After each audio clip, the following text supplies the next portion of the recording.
আপনি dark chocolate পছন্দ করেন নাকি মিল্ক চকলেট? আমি তো ডার্ক চকলেট পছন্দ করি। আগে পছন্দ করতাম না, কিন্তু এখন পছন্দ করি।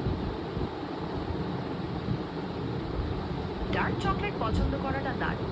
এতে চিনি কম থাকে এবং কোকোয়ার পরিমাণ বেশি থাকার কারণে এর মধ্যে প্রচুর অ্যান্টিঅক্সিডেন্ট থাকে, যা হৃদযন্ত্রের স্বাস্থ্যের জন্য খুবই উপকারী। আপনি কি কোনো নির্দিষ্ট ব্র্যান্ডের ডার্ক চকলেট পছন্দ করেন নাকি বিভিন্ন ধরনের ডার্ক চকলেট ট্রাই করতে ভালোবাসেন? আমি তো সব রকমেরই ডার্ক চকলেট পছন্দ করি ট্রাই করতে, কিন্তু আমার মার কাছে টাকা থাকে না।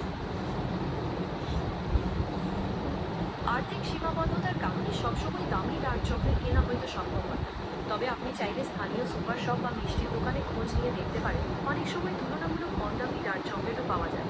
এছাড়া মাঝে মাঝে পরিবারের বিশেষ মুহূর্তগুলোতে ছোট ছোট চকলেট বার কিনে ভাগ করে খাওয়া যেতে পারে। আপনি কি ঢাকার আশপাশে কোনো বড় মার্কেটের খোঁজ চান যেখানে এইসব চকলেট পাওয়া যেতে পারে? আমি একটা কথা বলবো, হ্যাঁ? অবশ্যই, বলুন, আমি শুনছি। হ্যাঁ, তোমার কি এখন ব্যাটারি একদম চার্জ আছে? नहीं, AI, इसीलिए मेरा कोई फिजिकल